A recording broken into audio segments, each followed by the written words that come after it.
He bought an abandoned jail for $40 and found a $4 million stash left behind by criminals. Ethan's hand trembled as his flashlight swept across the crack in the concrete wall. No way. That couldn't be real. He blinked, drew in a shaky breath, and looked again. It was still there. Boxes stacked neatly inside a hollow space that shouldn't exist. The air was thick with mold and something metallic. 15 years. The prison had been abandoned for 15 years. So why did the dust on the boxes look so fresh? Why did the marks on the floor look recent, like something had been dragged? He'd won the bid for just $40. The prison was his now, but as he held the flashlight in his trembling hands, a cold certainty took hold of him. Mason hadn't been angry about losing the auction. Mason had been angry about something much bigger. And that smile, that cursed little smile he gave before leaving, was the smile of a man who knew exactly what Ethan was going to find. The first box he tried to move felt strange. Too heavy to be empty, too light to be junk. And that date carved into the wall beside the hidden chamber, 1987. Beneath it, a name mostly scratched away. Only the last few letters were legible. Vez. Warden Reeves. The man who ran the place before dying without an heir. Ethan turned around. The corridor of old cells stretched into darkness. Absolute silence. But something about that silence was wrong. The kind that comes right before something happens. He felt it. A chill crawled up his neck. Someone else knew about this. Someone had to. Nobody leaves something like this behind without a reason. When he pried open the first box, his fingers went numb. It wasn't junk. It wasn't trash. It was gold, small bars, antique jewelry, rolled-up documents, and bundles of old bills bound with cracked rubber bands. Ethan slammed the lid shut too fast. The echo bounced through the hall. His heartbeat roared in his ears. He needed to think, to understand. But one question pounded in his head. If Mason knew this was here, why didn't he take it? Why wait for the auction?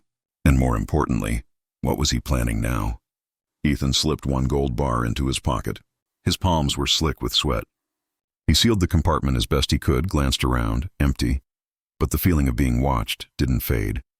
He quickened his pace toward the exit. Each step echoed too loud, too close. When he finally stepped outside and sunlight hit his face, it struck him. His life would never be the same again. And maybe that wasn't a good thing. 3 weeks before that discovery, Ethan had stood before the wreckage of what used to be his hardware store. The flood had taken everything. Shelves, inventory, papers, dreams. The muddy water had dried, leaving behind a sour smell of decay and a crust of silt that coated every corner. He wiped a tired hand over his face. 42 years old and back to zero. Worse than zero. The debts remained, but the money to pay them had washed away. Megan appeared in the doorway with 2 cups of coffee. She didn't say a word, just handed him one and stared at the mess.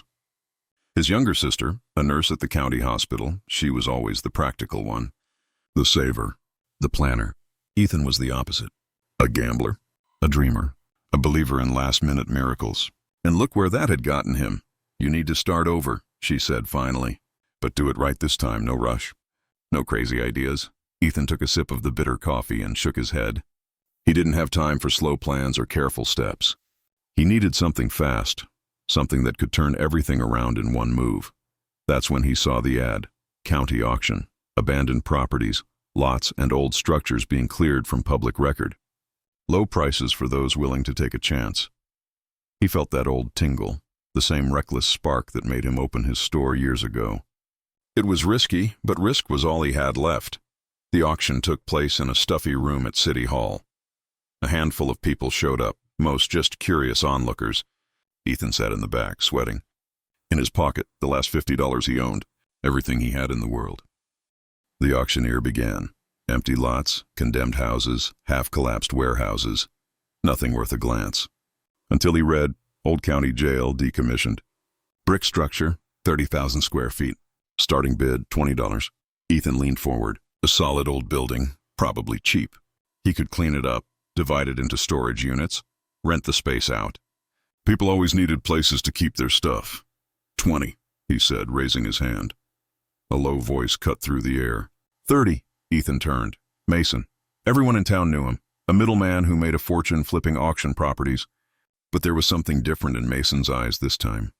Not just business, urgency. 35, Ethan said, his pulse rising. 40, Mason countered. The room fell silent. Ethan did the math. $50 in his pocket. If he offered everything, he'd have nothing left, not even for food or gas.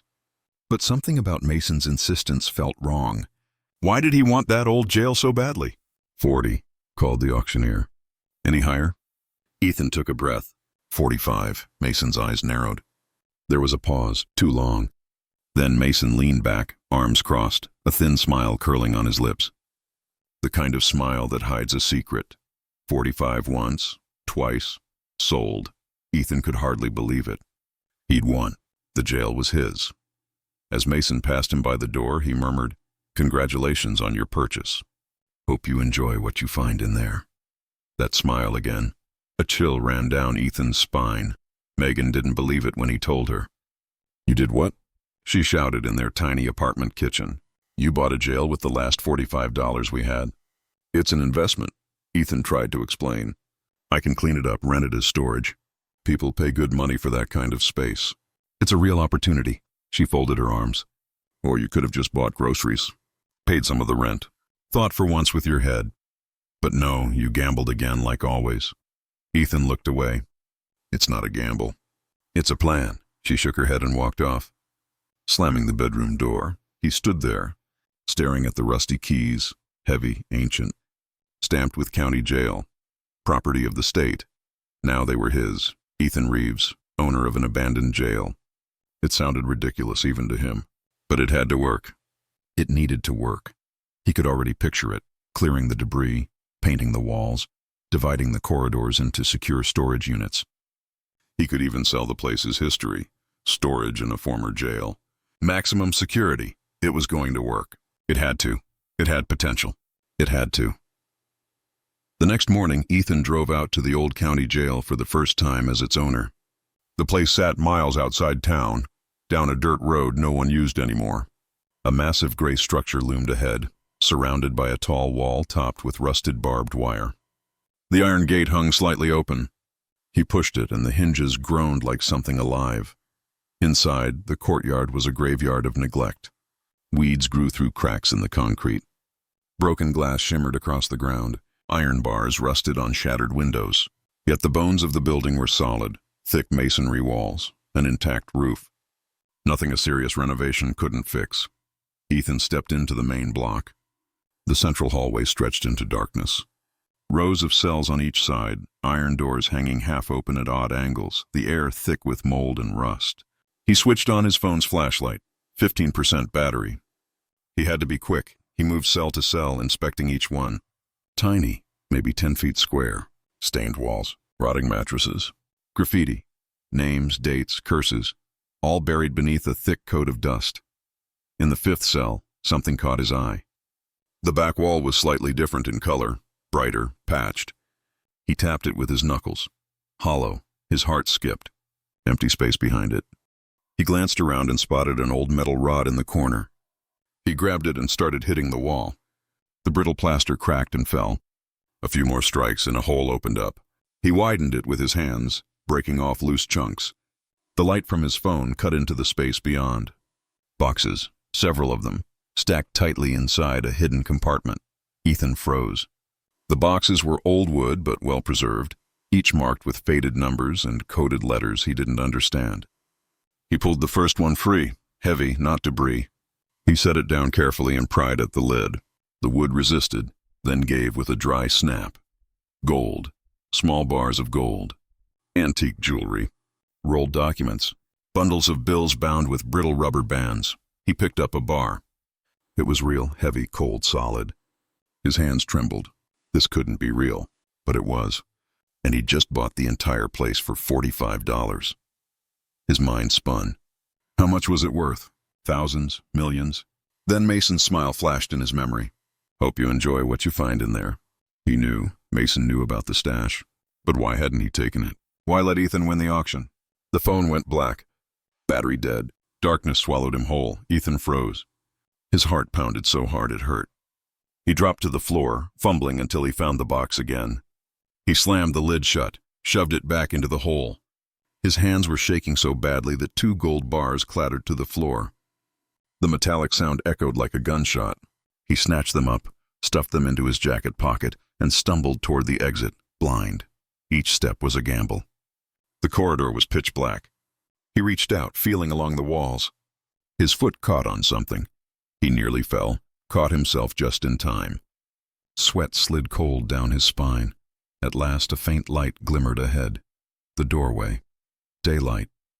He stumbled outside, squinting as the sun burned his eyes.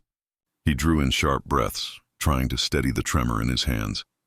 The jail stood behind him, silent, ancient, keeping its secrets. He locked the gate with the rusted keys and left quickly. On the drive home, his thoughts raced. How much was all of it worth? How many boxes? How much gold? The bills were old, but maybe still valid. And those documents, what did they say? He had to go back. He needed to understand. But not yet. Not without a real flashlight. Not without a plan. When he got back to the apartment, Megan was still at the hospital, her evening shift. He had a few hours alone. Ethan locked his bedroom door, pulled the gold bars from his pocket, and laid them on the bed. 2 small bars and maybe 7 ounces each. The metal gleamed even in the weak light. He grabbed his old laptop and typed, gold price per gram. Numbers filled the screen. Ethan did the math. Just those 2 bars were worth over $10,000. 10,000. And there were dozens of bars in that box, dozens of boxes in the wall. His mind spun. He could sell them quietly. There were gold buyers in the next town who didn't ask questions. He could pay off his debts, reopen his store, give Megan a better life. She wouldn't have to work nights anymore. They could leave this town, start fresh, but then the guilt hit. This wasn't his. It must have belonged to Warden Reeves, a dead man, sure, with no family, but still not legally his. Ethan wrapped the bars in an old sock and hid them deep in the closet. His hand still shook. The doorbell rang. Ethan froze. He looked at the clock. Megan wouldn't be home until after 7. He wasn't expecting anyone. The bell rang again, harder this time. He walked to the door and peered through the peephole, Mason standing in the hallway. That same smile, Ethan's stomach turned. How did he know where he lived? Why was he here? He thought about staying quiet, pretending he wasn't home. But Mason rang a 3rd time and called out, I know you're in there, Ethan. We need to talk. There was no choice. Ethan opened the door but didn't let him in. He stood in the doorway, blocking it. What do you want? His voice came out tenser than he meant. Mason tilted his head.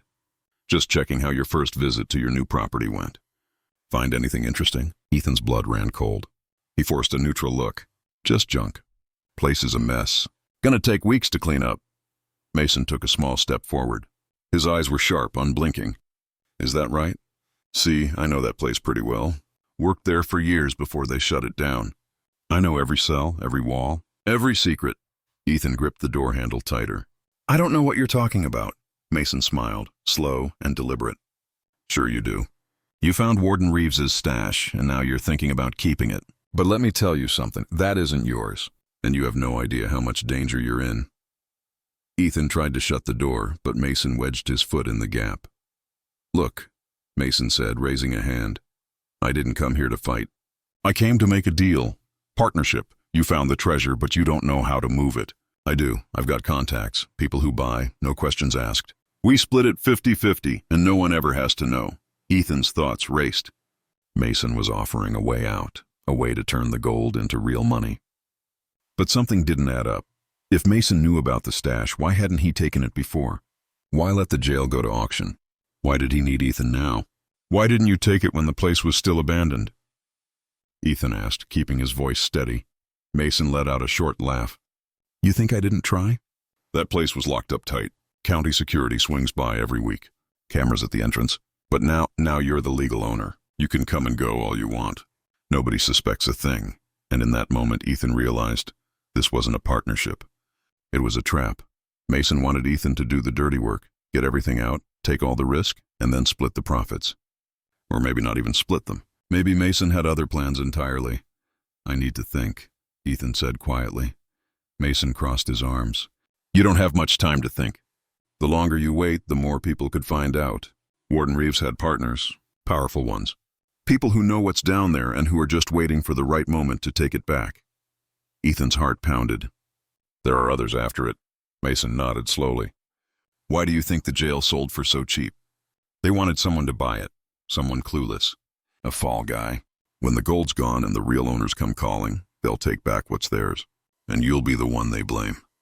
The floor felt like it shifted beneath Ethan's feet. This was bigger than he'd ever imagined. Much bigger, and he was stuck in the middle of it. Mason gave him a firm pat on the shoulder. Think about what I said. I've got a buyer who can move the whole stash in 48 hours. We clean it out, cash out, and disappear. You start fresh, I start fresh. Everybody wins. He turned to leave but paused at the door. Oh, and Ethan. Don't tell anyone. Not even your sister. The fewer people who know, the safer it'll be. For both of you. It didn't sound like advice. It sounded like a threat. Mason walked down the stairs and vanished. Ethan closed the door and leaned against it. The apartment felt smaller, the air heavier. He went to the bedroom and stared at the closet where he'd hidden the gold bars. 48 hours. That's all Mason had given him. 2 days to decide his future. He heard the key in the front door. Megan was home early. Ethan hurried out of the bedroom too fast. She frowned. What's going on? You look pale. He forced a smile. Nothing. Just tired. Megan set her bag down on the table. Liar, you're hiding something. I know you. What's happening? Ethan opened his mouth, but no words came. How could he explain? That he'd found millions in gold hidden inside a prison? That a fixer was pressuring him into a criminal deal? That dangerous people might already be watching them. Megan crossed her arms. I've watched you make dumb decisions my whole life. Not this time. You're going to tell me what you did with those $45, or I'll go see that jail myself. Ethan's phone buzzed. A message. Unknown number. He looked at the screen. Photos. Him entering the jail. Him leaving. And a message, 48 hours. Don't disappoint me. He showed the phone to Megan. Her face went pale. Who sent that? She whispered. He pocketed the phone. Sit down. I need to tell you something. And he did. Everything. The prison, the stash, the gold, Mason, the threat, the 48 hours. Megan listened in complete silence. When he finished, she stood and walked to the window, staring out for a long time before finally saying, You're an idiot. You bought a jail for $45 and thought it'd work out. Now you're tangled up with criminals, stolen gold, and God knows what else.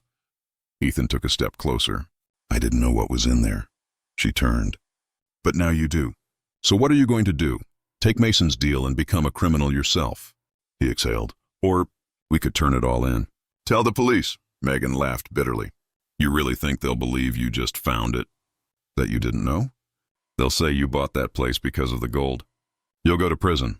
Ethan sank onto the couch. She was right.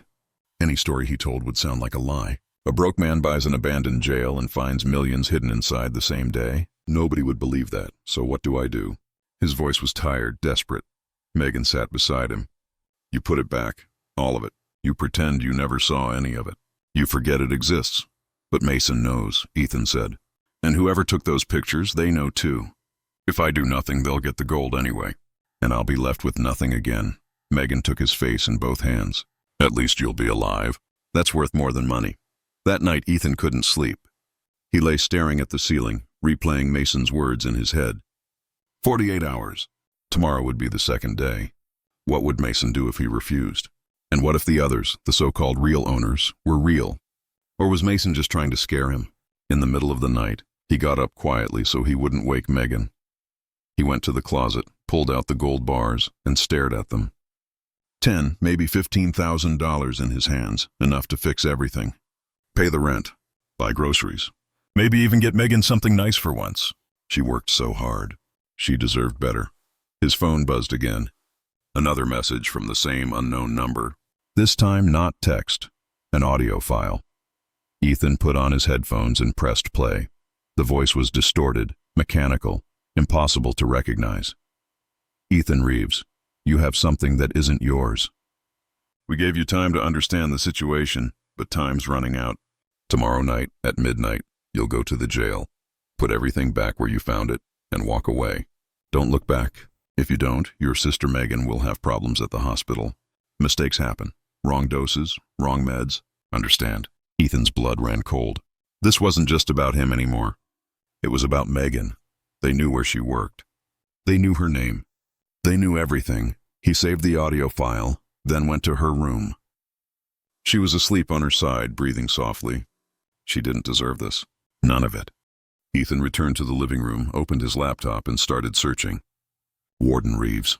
County jail. Corruption. Results loaded slowly. Old newspaper clippings. Investigations into embezzlement, smuggling, bribery. Reeves had died before trial. Heart attack. Case closed. No known heirs. But one article caught his eye.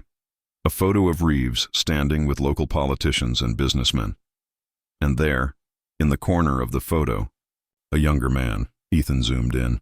The face was unmistakable. Mason, much younger, but definitely him. Working at the jail beside Warden Reeves. The next morning, Ethan tried to act normal. Megan left for work at 7. He hugged her tighter than usual, she noticed. You sure you're okay? Yeah, he lied. Just take care of yourself today, all right? She frowned but didn't press him. Once he was alone, Ethan stared at the clock. He had until midnight. He could return everything, hide it all back in the wall, pretend it never existed. But Mason wouldn't let that happen. Mason would want his share.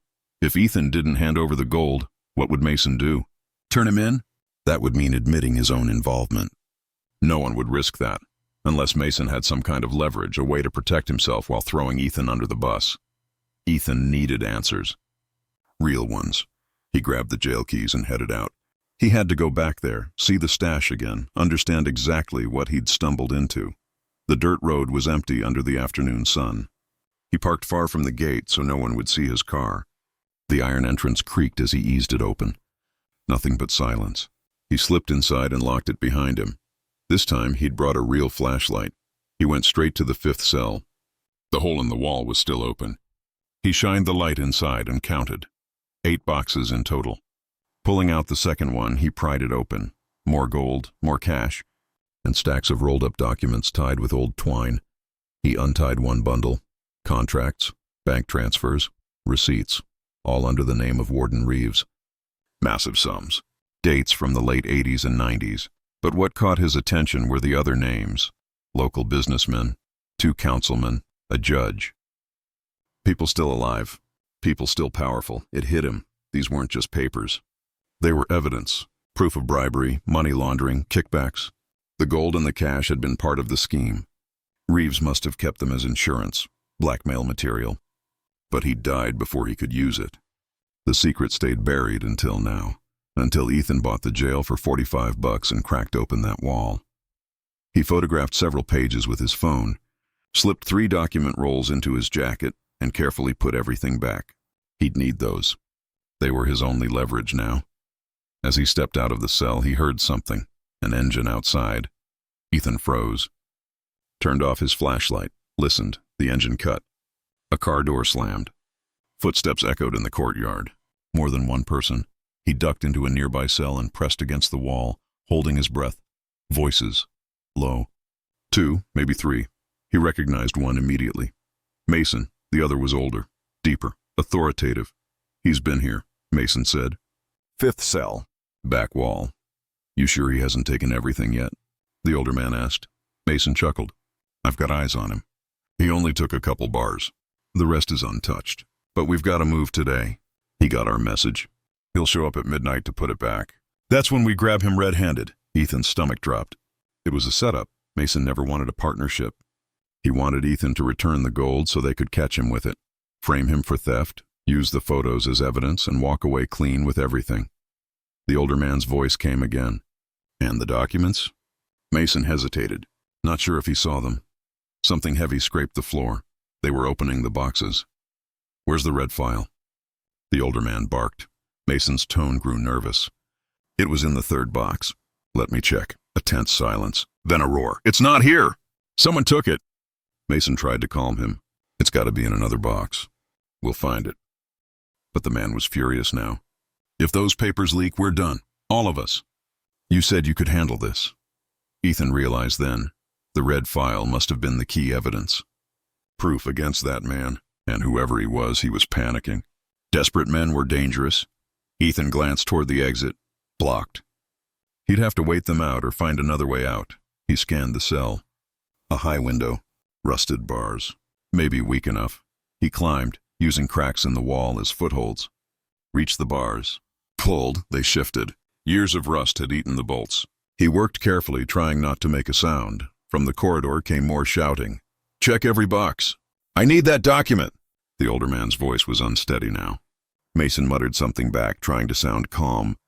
He probably never even looked at the papers, just wanted the gold. Ethan finally pried the bars free. The gap was narrow but doable. He squeezed his head through, then his shoulders, got stuck at the waist. The jail keys in his pocket clanged against the metal. He froze. "What was that?" The deep voice snapped. "Probably a rat," Mason said quickly. "Place is full of them." Ethan forced himself through, dropped hard into a patch of dead shrubs. Thorns tore his shirt. He rolled, got up, and crouched low, running along the outer wall. Climbed over it, fell on the other side, sprinted to the car. He didn't hit the gas until he was miles away. Only then did he finally exhale. The documents lay on the passenger seat, his only protection. At home, he locked every door and spread the papers out on the kitchen table. Line by line, he read them. Fake contracts, public funds diverted, shell companies, kickbacks, and names. So many names. One appeared again and again. Mayor Arthur Manning. Ethan searched the name online. Manning had been a councilman in the 90s, then mayor. Retired now, but still wealthy, still influential. And in the photo with Warden Reeves, there he was. Younger, smiling beside Reeves. The deep voice from the jail. It had to be him. The man who'd been with Mason. The one furious about the missing red file. Ethan flipped through the papers again and found it. A faded red cover. A contract transferring $2 million to an offshore account. Manning's signature. Dated 1993, that was it. Proof. Concrete. Undeniable proof of corruption. Ethan photographed every page and emailed the pictures to 3 different addresses. His own, Megan's, and a new one he'd just created for backup. His phone rang. "Unknown number," he answered. "Ethan Reeves," the gravelly voice said, calm and steady. "I know you were at the jail today. I know you took documents. Documents that don't belong to you." Ethan's grip tightened. "I know who you are, Arthur Manning." A pause. Then a low laugh. "Smart, very smart. But not smart enough. You won't use those papers. Because if you do, you'll regret it." Ethan's jaw clenched. "You threatened my sister." Manning's tone stayed cold. "And I'll do worse if you don't return what's mine. The gold, the money, and especially those documents. Tomorrow, noon, at the jail. Alone. And if I don't?" Ethan challenged. Manning chuckled, ice in his voice. "Your sister works at County General, doesn't she? You know who funds that hospital? You know how quickly a single phone call can ruin her career? You know how many people in that town owe me favors?" Ethan hung up, hands shaking with rage. He was trapped. If he gave everything back, he'd lose it all. Return to nothing. But if he didn't, Megan would pay the price. He couldn't let that happen. The front door opened. Megan stepped in, carrying groceries. She froze when she saw the papers scattered across the table. And Ethan's face. "What did you do?" she asked, her voice low. He told her everything. The meeting, the threats, the powerful man, the missing file. Her face went pale. "You need to go to the police now." Ethan shook his head. "Manning's connected. The police won't touch him. He'll use these papers to bury them too. It's all tied together." Megan sank into a chair. "Then we leave. Take what you have and go." "Get out of this town." Ethan looked at her, exhausted, afraid, but determined. "To leave with nothing again." Megan took Ethan's hand. "We've still got each other. That's what matters." He wanted to believe that. But a part of him still thought about the gold. The millions buried in that wall. The chance to change everything. Ethan stayed awake all night. Megan slept on the couch beside him. By morning, he'd made his decision. He wasn't going to run. He wasn't going to sell, and he wasn't going to hand it over to Mason or Manning. He would do the one thing that might protect Megan and end this for good. He grabbed his phone and called the state attorney's office. He asked to speak with someone from the district attorney's department. Calmly, he explained that he had evidence of long-term corruption involving local officials. Old documents, but still legally valid. The operator hesitated, then transferred him to a prosecutor. Ethan emailed every photo he'd taken, every document, including the red-covered contract with Arthur Manning's signature. The prosecutor called back within 20 minutes. "Are these documents authentic?" "They are," Ethan said. And there's more. Gold and cash, all from that corruption ring. It's hidden inside an abandoned county jail I bought at auction. I need you to come collect it today. He hesitated, then added, but I want immunity. I didn't steal any of it. I found it by accident. I only took 2 gold bars, and I already returned them. The rest is untouched. But dangerous people are trying to take it back. I'm being threatened. I need protection. There was a long pause. Then the prosecutor said, "Where are you?" "Don't leave your home. Don't contact anyone. I'm sending a team now." Ethan gave his address and hung up. Megan stirred awake, having heard part of the call. "You turned everything in?" He nodded. It was the only way. She hugged him tightly. For the first time in days, Ethan felt something like relief. 2 hours later, 3 vehicles pulled up outside. Investigators, state police, and forensic agents. Ethan handed over the prison keys, the original documents, and told them everything. They recorded his statement, photographed the evidence, and immediately dispatched a team to the jail.